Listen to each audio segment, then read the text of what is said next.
Thank you for coming back. Thank you for your kindness. Thank you for lunch. Thank you for the comments. Those of you who spoke to me, I appreciate that very much. Thank you for sitting on the front, which is kind of unusual and a bit scary. I live in a culture where the back seats are prized the highest. Is that the same here?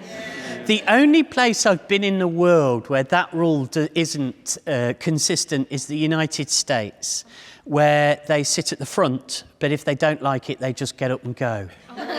Where I'm from, we sit at the back, but we will not leave because we've paid. We're funny people, aren't we?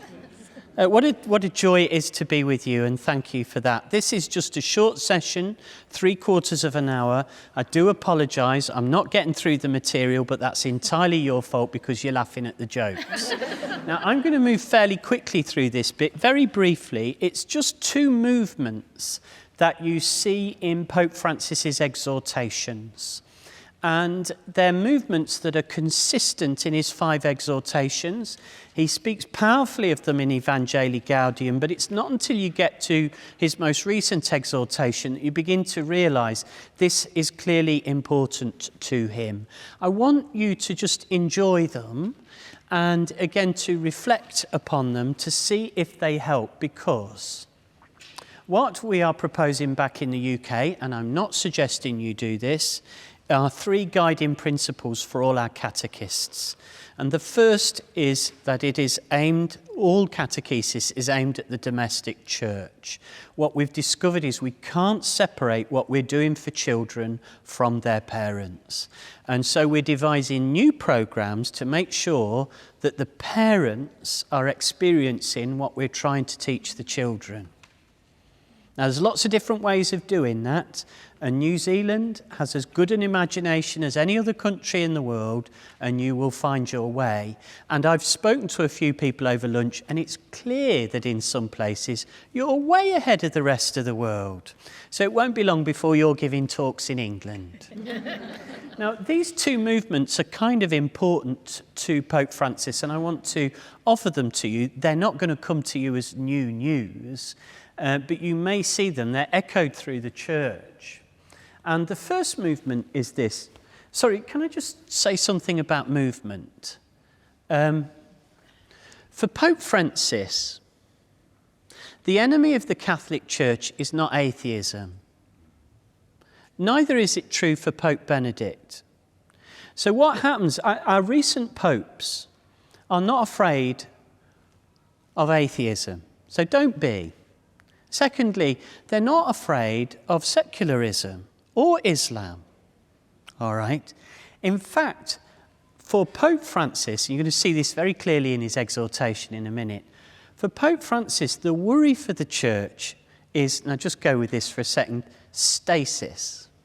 It's us becoming stuck. For example, in his document, Chapter 5 of Amoris Laetitia, have a read of that. Forgive me if you've read it before. It's for parents, really. It's beautiful. It's stunning.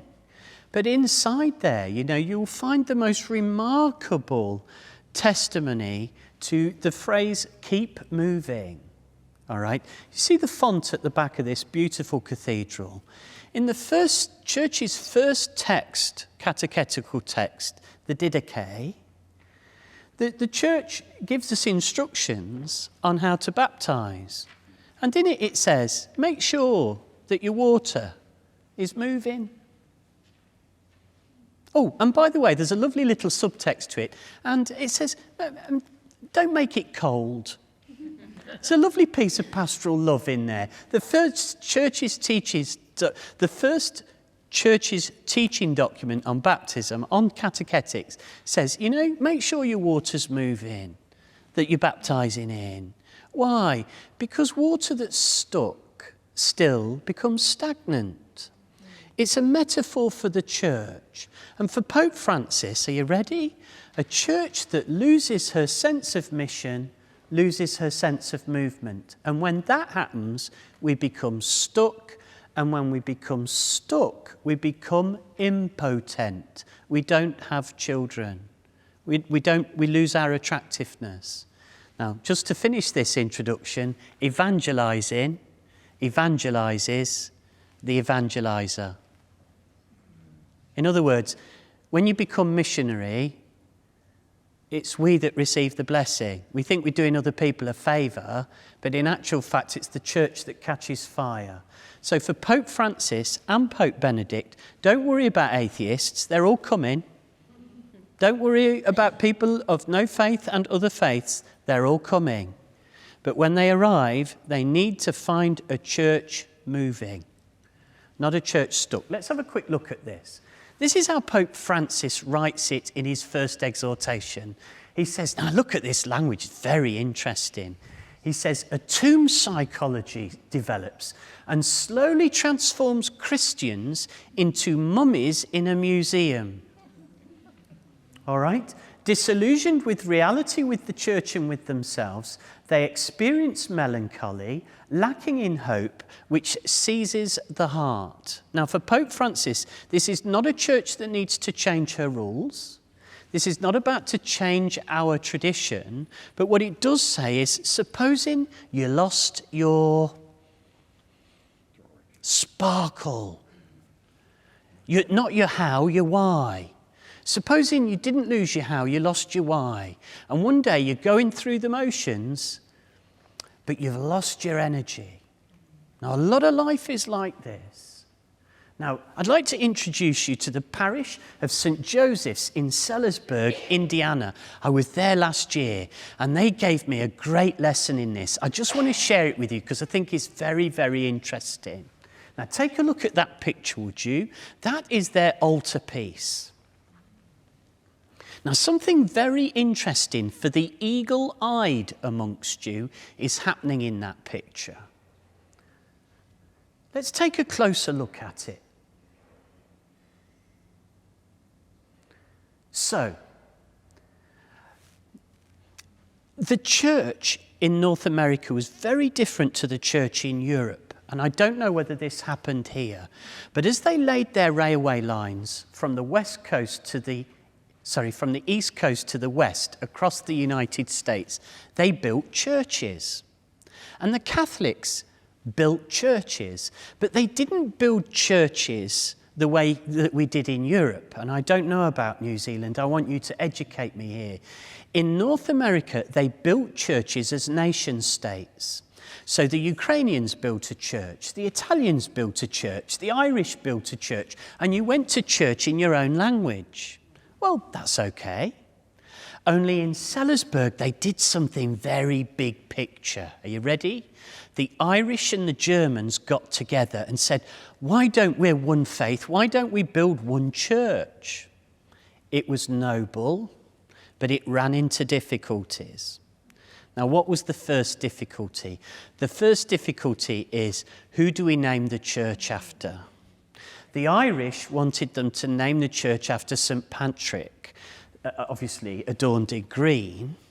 The Germans wanted them to name the church after St. Boniface, in pink, the patron saint of their nations. So they came to a conclusion that, well, let's name the church St. Joseph's. Safe territory, St. Joseph, he belongs to everyone. And so, as you can see on the right and the left is St. Patrick and St. Boniface. That's not the story. This is the story. The Irish were wealthy artisans, and they paid for the statues. The Germans were carpenters, and they built the altarpiece. It's all going very well until what begins to happen. The Irish get together and make sure that St. Patrick's statue is 2 inches taller than St. Boniface. That's not the story. The story is this: the Germans found out. Keep looking, keep looking, keep looking, New Zealand.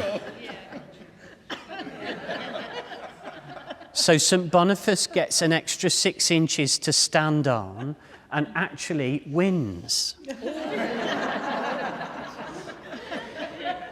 Now, I want to tell you about St. Joseph's Sellersburg, because when they told me this story, I said, I am going to take that story all over the world. It's a warning. It's a warning that for the enemy of the vibrancy and joy of the Catholic Church for Pope Francis is us becoming small-minded. It's not that we're going to be bad. We're not going to hell. This is not atheism. It's not Islam. It's not any threat. It's not people no longer coming to church. It's not about young people. It's us losing our compassion. And what happened here, these beautiful people in Sellersburg, do you know what they did? They refused to move the plinth as a lesson to themselves. Whenever we start to get anxious, it normally comes from us taking ourselves too seriously. Now look, I want you to know it's built into our humanity and it's part of our sinfulness. But once our attention becomes on ourselves and the church's main preoccupation is the church, she loses her virtue. When her church's preoccupation is the world, she revives. And it's consistent through history. What our last three popes have asked us to do is to recognise that the church exists to serve the world. When she becomes self-serving, she doesn't become bad, but she will become impotent. And the first casualty of that will be young people, because they won't believe us. If we start arguing with each other over which hymns to sing, at the same time that refugees are drowning in the Mediterranean, we will lose our credibility. So, enter catechists who go, do you know something? We're better than that. We're bigger than that. We're more beautiful than that. And we're going to tell the world. That's why you're so precious. And it's just such a privilege to work with you. And I just want to say, I'm not standing here better than anybody. I'm just saying it's just so good to meet people like you who wear it on the outside. Stop it. I hate this. Sometimes I get emotional. And I'm just going to skip this because of the amount of time we've got. And just take a little look at this picture, if you would. But look, can I just say that no animals were injured in the preparation of this talk? But you know, when the church becomes absolutely preoccupied on her own disposition, this sort of thing happens, where saints and leaders become preoccupied and overburdened and then overworked, and then their primary homily is how busy they are. And then one day, this is the interesting thing, do you know why I love that picture? The mule has stopped struggling. And this is us, all right? Going, when you're ready, somebody take a box off the cart. And we become really a counter to our own good news. Now look, I want to say this to you. The first disposition of a catechist is look after yourself. You know, you're precious. The church needs you. And make sure you get a glass of water. Because you say, I mean, that's absolutely right. The first thing, you know, we need to be in a good place. And so, sometimes I meet catechists and they're burnt out and tired and they're not bad people, but they're so worried about whether they're doing it right that they lose their joy. This is, again, Pope Francis. And he uses this phrase, small-minded, in 4 out of 5 of his exhortations. The great pragmatism of the daily life of the church in which all is appearing to proceed normally, while in reality faith is wearing down and degenerating into small-mindedness. And before you know it, you want to make sure your statue is taller than somebody else's. And you won't even see yourself doing it. Do you know, I went to a parish to do a week's mission. I was doing just a session each evening for a week.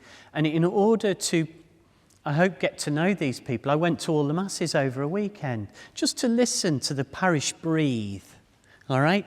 I'm in the narthex at the back of the church. I'm standing next to this lady who knows me, and I'm saying, thank you, I'm really looking forward to this week, and she's chatting to me, and we're about to go into Mass, and I'm just looking at the congregation, and on the left-hand side of the chancel, near the Stations of the Cross, in this beautiful little parish church, was a young man. He was quite big set, and he was covered in tattoos, and he had a face full of piercings. And the only reason he arrested my attention is that there was nobody else that looked like him there. And I said to the woman next to me, who's the gentleman over there? And she said, I don't know, I've never seen him before. And I said, oh, good, let's go over and welcome him. And as I started to walk towards him, she took my arm. And she said, you can't do that. And I said, why not? And she said, it's not your week on the rota. And then she said, Jeff's on welcome. Now, can I just ask you, this is what Pope Francis is raising. People are misunderstanding this. What Pope Francis is raising is, do you realise what happens to welcome when you put it on a rota and you make it somebody's job? You institutionalise it, and then it becomes a job, and then it becomes status, and then it becomes a task, and then nobody welcomes except the person whose week it is. And you go, is that a missionary church? Now, don't get me wrong. You need greeters. You need people to welcome and say, come on in, and here's a hymn book, and thank you for coming. That's important. That needs a rota, but welcome is a gift. It belongs to all the baptised. Now, for Pope Francis, what he's just doing is he's saying, don't shrink the ministries of the church. Otherwise, this happens. Have you ever been to a parish that sometimes feels more like this than the joy of the gospel? And people don't do it deliberately. There's no bad people out there going, do you know what? Let's make this parish miserable. No, nobody's doing that. Nobody gets out of bed in the morning to say, do you know, I'm going to be miserable all day and try and convince a few people that they should be miserable too. People don't get out of bed with that mindset. But one day you realise it's you. You know, and then my daughter blows shush at her own fingers, and I think, I was never going to do that. What have I done to my faith? That I think it's all about what I believe and not about who I am and how I behave. And David Wells, if the joy of the gospel isn't written on your face, what comes out of your mouth isn't going to work. It's not. It's just words. In his most recent exhortation, Pope Francis really gets hold of this because he's talking about a church that needs to rejuvenate. Christian joy, he says, is accompanied by a sense of humour. We see this clearly in St. Vincent de Paul, St. Thomas More, St. Philip Neri. St. Philip Neri, by the way, patron saint of comedians. Isn't it great to be in a church that has a patron saint of comedians?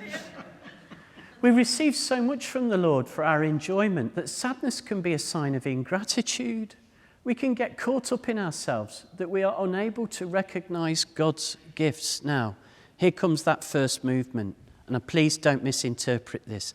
It's consistent in Francis's teachings, and it goes like this. The first movement is you away from yourself. Now, don't misinterpret that. You're precious in the eyes of the Lord. Every hair on your head has been counted.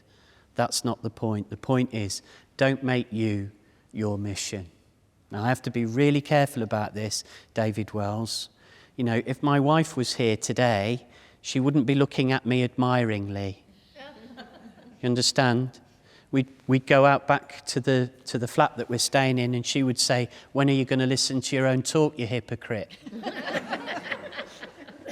Now, that's an important sign, and it goes a little bit like this. Don't make you your own problem, all right? You're probably not a perfect catechist. You're probably not a perfect Catholic. You've probably got in need of a lot more conversion, ... Get over it. It's not about you anyway. That was, you know, one of the primary teachings, I think, of Blessed Mother Teresa, who said, your life isn't about you anyway. Get over yourself. Now, notice Pope Francis consistently does this. Being with Jesus demands that we go out from ourselves. I've got to stop me being my problem. All right, I can take myself too seriously. When my dad was dying, I had 6 weeks, I knew.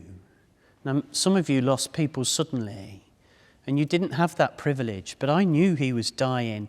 And I said to him one night, I was very lucky to ask this question. I said, Dad, of all the things you taught us, what do you want me to keep hearing when you can't say it anymore? It was a good question. What's your echo? And he said to me, it was quite lovely, really. He used to call me son when he had something important to say. And he took my hand and he said, son, don't take yourself too seriously. And then he added, you're going to die. Now, believe it or not, there's a deep piece of spiritual wisdom there. Like catechists can often take themselves so seriously that their catechesis becomes anxious. Am I doing it right? Am I covering everything? Is everything just okay? When what the Lord really wants to do is to communicate the virtues of the gospel. Because when these children become adults, they won't remember what you taught them. They'll remember whether they enjoyed it or not. And they'll remember whether the church was a home for them and whether it's a place of forgiveness. That's what they'll remember. And they'll come home because of some of the things you did. And some of them will come home on their deathbeds because of some of the things you did. But it does bother me that the church sometimes gets herself caught up in anxious detail, and people are hungry for what we've got before us. When they discover the centre of the universe, a lot of people are going to be disappointed. Because the Catholic Church was not instituted to serve herself.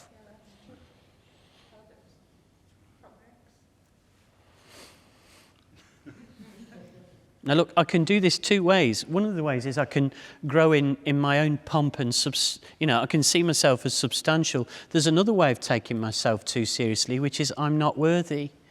And you go, well, actually, you're right, you're not worthy. Get over it. Neither is anybody else. I'm not worthy that he should enter under my roof. I'm not worthy that I should speak to you today. I am not worthy. But I tell you one thing, I'm enjoying myself. And as long as I'm enjoying myself, I'm going to keep doing it. And you do that too. How many gardeners have you ever met who take pictures of themselves? They don't. They take pictures of their flowers. So it's not about us. So the first disposition of a catechist is to move away from self-obsession. Not only your strengths, but also your weaknesses. Sorry, I'm going to skip a few of these. We haven't really got time to explore these, but two of the, if you like, the worries that Pope Francis carries, if you like, the heresies, are around Gnosticism and Pelagianism. And, we haven't got time to do this now, but look them up and have a play with them. The heresies of the church are really helpful. Because what they do is they go, look, they're little warnings. Both of these two are about us taking ourselves too seriously. Gnosticism relies too much on knowledge, and Pelagianism relies too much on actions. And both of them take the emphasis away from Christ and into the person. It's not about what you know, and it's not about what you do. It's about how you love and how you give up yours, how you surrender yourself to his will. In the end, the only prayer is, thy will be done, isn't it? I don't know what you've done, but, I've prayed, Lord, can my last words, I know this is a stupid thing, I don't know, I'm hoping that my last words, if I'm able to say them, will be, thy will be done. You do it. I tried, I'm not that good, I had a go. Just do your thing. What else is there in the end? I love how he writes. This was when he went to Lithuania last year. And by the way, he lit up the church in Lithuania. I mean, they're still buzzing. Beautiful little country, free from oppression. Pope goes there, and there's a real outpouring of the Holy Spirit. And he says, we must be a church on the move. You see the movement again? Unafraid to go out and get involved, even when it might seem that we pour ourselves out, lose ourselves in going forth to the weak, the neglected, those dwelling at the margins of life. This is an exciting church. Now stop counting numbers and start being daring, says the Lord to David Wells. When we listen to others in this way, a certain moment we ourselves have to disappear in order to let the other person follow the path he or she has discovered. We have to vanish as the Lord did from the sight of the disciples in Emmaus. And there's a certain lessening us. This is John the Baptist saying, he's got to increase, we've got to decrease. It's good news. It's good news because it stops being all about us. Now, I love this final piece of theology before I have a quick break. I don't know whether you've come across this before. This is in Gaudete et Exultate. Why would the Pope write a document called Rejoice and Be Glad if he didn't want us to rejoice and be glad? You know, sometimes the title says it all, doesn't it? And here he says, holiness does not make you less human, since it is an encounter between your weakness and the power of God's grace. Did you grow up with that? Holiness is where your weakness meets God's power. Now, I didn't grow up with that. The people who taught me were good people and they loved me dearly, and I'm very grateful to them. But I thought I grew up in a world where holiness was kind of not being me, really. Being my best. And you can do your best for a while, but not for long.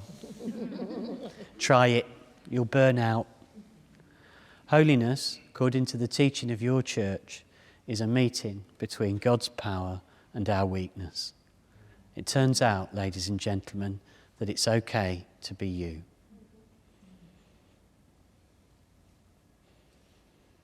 That's got to be good news, hasn't it? So I want to finish, because this is halfway through and I've got about 20 minutes to go. Tiny little story. He was 14 before he plucked up the courage to come and say to me, are you ready? Now, I don't know whether some of you have heard this question. 14, and he says, Dad, do I have to go to Mass?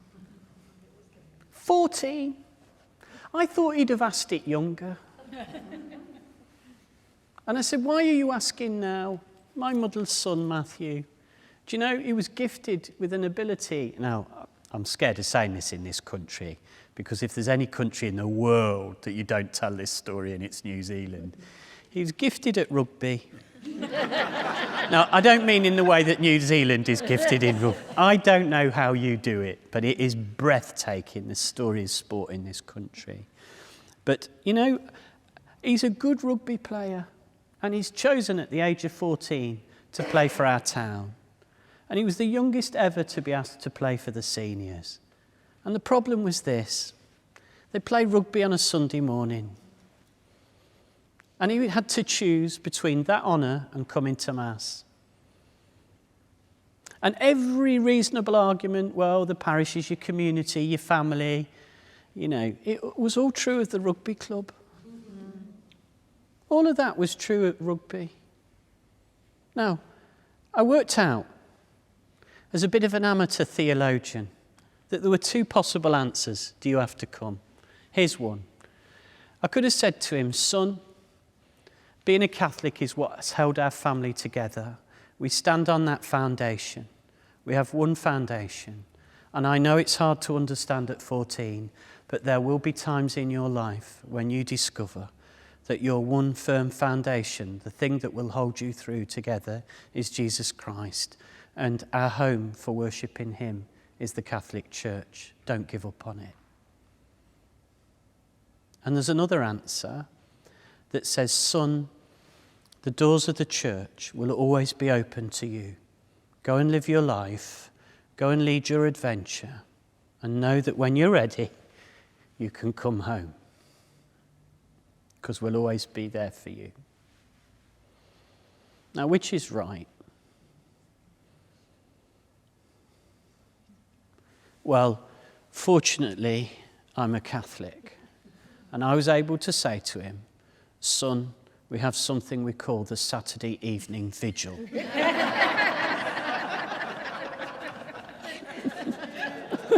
I know. And I said to him, look, I'll come with you on a Saturday. And, you come with me on a Saturday and I'll come with you on a Sunday. We thought we'd been clever, right? Now, I have the permission of my parish priest to tell this story, who is a friend of mine. Saturday evening Mass in my home parish is not exactly... Do you know what I'm saying, church? All right, don't get me wrong. I don't go to Mass to be entertained. But this is a tired parish. Matt is 14. Genuinely, probably the nearest person of his age in that parish on a Saturday evening Mass is at least 30 years older than him. That's not community for a 14-year-old. And here's the thing. They're good people, but most of them are connected to the wall by cobwebs. And, they're good people, but they're thinking of introducing music any decade soon. And so this is not a bad place, but, it is a place for a particular generation in a particular time, and they're good people, servants of the Lord. But, I'm sitting there with him at Mass on a Saturday evening, and I'm thinking, how can this possibly speak to him? And then we go over one Saturday afternoon. It's about 5:30 in the afternoon. I put the window down in the car, I whistle, and I say, Matt,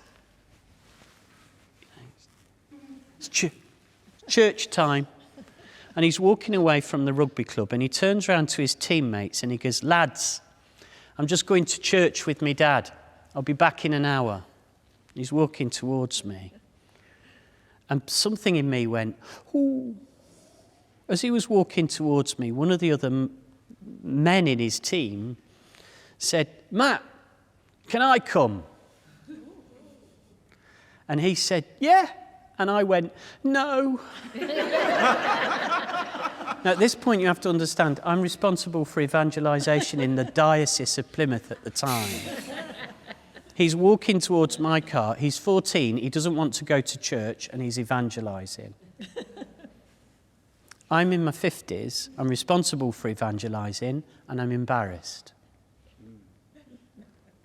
Now, don't walk away from this, because it's a good story. By the time he gets in the car, I've got 5 rugby players, all built like sheds, not like All Blacks, but like English Lions. But they're squeezed into the car, right? And they're all like this, and we drive in, and then one of the lads on the back says, Dave, I've never been to a church before. I'm thinking, oh. Now, I've thought about this a little bit, but I want to share this with you because it matters to me. It goes a little bit like this. I discovered I was embarrassed about the church. Now, I've been a Catholic all my life, and if you cut me in half, it would say Catholic. So what's going on there? And it goes a little bit like this. I discovered it was the same emotion that I had when I started to date girls and take them home. Now, my dad thought it was funny. If I brought a girl home, he'd stand in the corner with a lampshade on his head, right? And my brother would go on and pull the cord and the light would come on. And they used to think that was hilarious. On the wall of our lounge was a large picture of the Sacred Heart of Jesus, which is very odd if you've never seen one.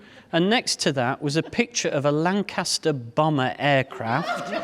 My dad loved weapons of mass destruction, and my mum loved Jesus. Now, if you grew up in our family, that made total sense. You'd walk in with a girl, and the first thing you'd do is just feel embarrassed, all right? It didn't mean I didn't love them. It meant something else. It meant I love this. I love my church. It's not mine, but I love it.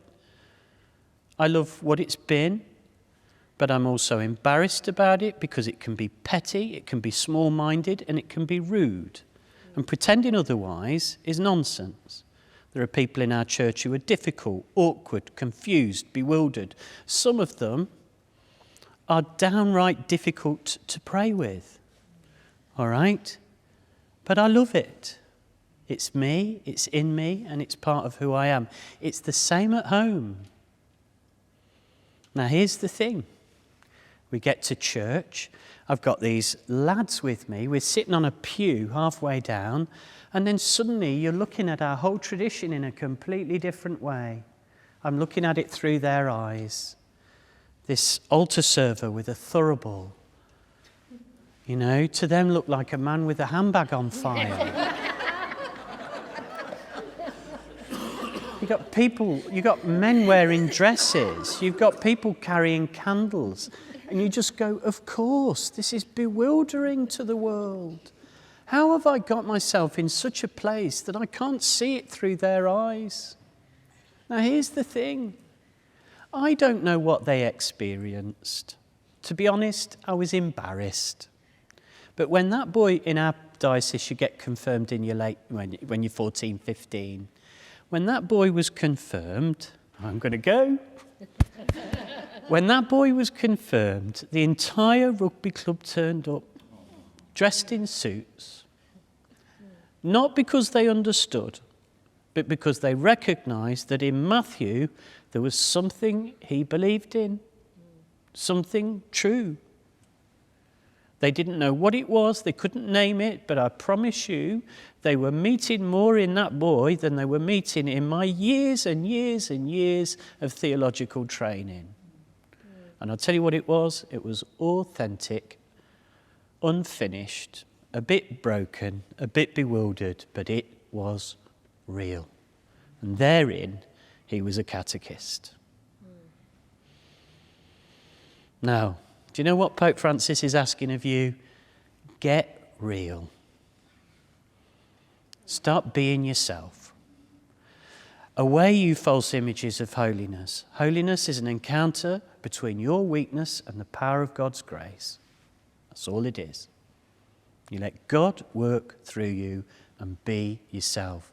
So you present to these children or these adults how you pray. As unfinished and as imperfect, teach it. What worries you, how you deal with doubt, what you're afraid of is all part of it. Because in the end, holiness does not make you less human, since it's an encounter between your weakness and the power of God's grace.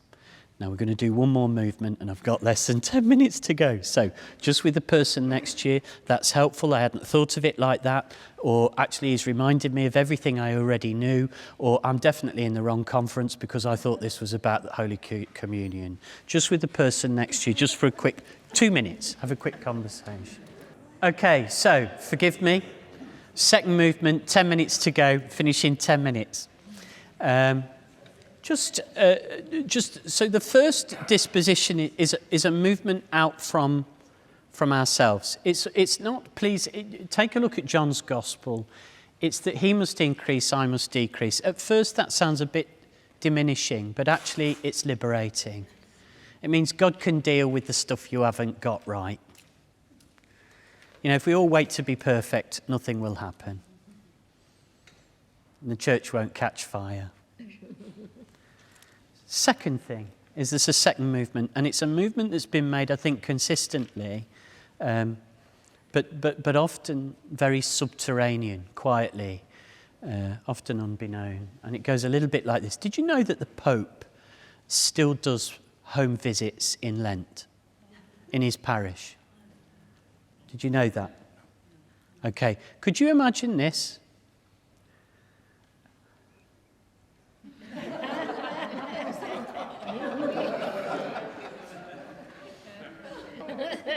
So if you happen to be in the Pope's parish in Rome, it is possible that you can get a visit from the Pope during Lent, just as he would have done as a parish priest, because he's still a priest. But I love the idea that you get a knock on the door and you go, Mum, you're not going to believe this. but the Pope's here. Now, he's not doing this for effect. There's a reason that he's doing this. Now, if you want to understand Pope Benedict, you read him. He's a library. That's the breathtaking beauty of Benedict, all right? Read Deus Caritas Est on love. It's beautiful, all right? And then you read Pope Francis, and it echoes it. Now, the sad thing is sometimes you'll hear people going, oh, I like Pope Benedict, I'm not sure about Francis. And then you'll hear people going, well, I like Francis, I'm not sure about Benedict. You go, oh, don't do that. It diminishes both. What happens in Deus Caritas Est is echoed in Francis's documents. But if you want to enjoy Francis, the skill is to watch him. Right? Francis isn't a library. Francis is a gesture pope. He's going to teach you by what he does. Benedict is going to teach you through cognition. They're both beautiful facets of the same church. So it's important kind of to watch Francis because he's going to do things and he's going to do them deliberately as a pedagogy, as a means to teach. Much was made of this at the time, but when his optician insisted, no, I'll go to the Vatican, Francis, quite concretely, deliberately said, don't come to the Vatican. My eyes are no more important than anybody else's. I'll come to you. And of course, then the optician was overwhelmed and was full of tears and then asked if the Pope would hear his confession. And in that simple act, you see, you get what the church was meant to do, which was go out. Now, most of my life, we've been sitting in churches waiting for people to come in. It's bizarre. They're not going to. All right? There's not a queue of people. So the skill is, we're being sent out as Jesus sent his disciples, and Francis is just going to gesture that. Now, catechetics is about, how do I go out to the parents of these children? How do I meet them on their terms instead of bringing dads to meetings where we're going to talk about issues that dads don't want to talk about? I mean, we are working hard now, forgive me, to work on meetings that work for men who are not religious. And the last thing you do is ask them to get into groups and start talking. Now, forgive me, that might sound sexist, but I've just found in my life that women are better at that than men. Just fair. So the skill is to kind of say, well, what's going to work for them, not what works for us. Come to our meetings at 7:30 on a Tuesday. Well, I mean, okay, but that'll work for the people who can do that. So what we get is a movement that says, do you know something? It's about blowing open the doors outwards. It's Pentecost. What happens? What's the first action of the church? The first action of the church was go out. Boom! I love that. The first thing that happens after Pentecost is the locks fall off. Now for Francis, he's just saying, if we put the locks back on a bit, we're waiting for people to knock on the door. Now, forgive me, this may be a very European thing. But for Francis, he says, at Pentecost, some in Jerusalem would have liked for Jesus' disciples, frozen in fear, to remain locked inside so as not to create confusion. Even today, many would like this from Christians. The church does not submit to this. She doesn't want to be a decoration. She is a church that doesn't hesitate to go out, meet people, proclaim the message that's been entrusted to her, even if that message disturbs or unsettles. Now, I love this. There are people out there. No, sorry, I'm pointing at New Zealand. I don't know if this is true. If I was in a church in England, I would say to you, there are people out there who think we're better than them. That is not in the gospel, it's never been preached, it's not the church's teaching, but there are people out there who don't think they're good enough to come to church. Now that's a disaster. Because the church was built for broken, weak sinners. And that's how our Mass begins, with a penitential rite. I love the fact, this is another reason I'm a Catholic. If we could do it, I've got loads of reasons to be a Catholic. Here's another one. Every time I come to Mass, it begins with, Lord have mercy. that's perfect, because I've just had another week of not doing it right. Lord have mercy. Perfect place to start worship. Thank you. And then a Gloria. Thank you, God, that you're like that because I'm like this. Oh, it's perfect. It's not just perfect theology, it's perfect psychology. I messed up again. I'm back here again because I'm weak and stupid. But thank you that you're not. Glory be to God in the highest. Oh. Now, if the world understood that, they'd be pouring in here. But back in England, we've got people who don't come to church because somehow they got the impression that church people think they're better. Now, I don't think that's true. Open the door of the cage, go out and fly, and please don't take an early retirement. Isn't that interesting from a pope? I'm sorry for those of you who are about to retire, but it turns out the Pope says don't. You could retire from your job, just don't retire from being a Christian. It takes you to your deathbed. Have you come across this in his most recent exhortation? Let yourselves be guided by the Holy Spirit in freedom, and please don't put the Holy Spirit in a cage. We could spend a whole day on that. Buttoned up, zipped up religion. Quelled, suppressed, organised, institutionalised, and then one day, welcome is on a rota. Doesn't make it bad, but you can understand how it happens.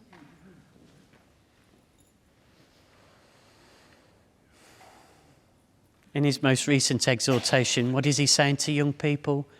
I love this. Be a generation. Isn't this exciting? Saying to young people, be a generation that walked out of the church and made a noise. Because we've got a song to sing, and we're only singing it at church. Oh, make a ruckus. Go out there and upset people.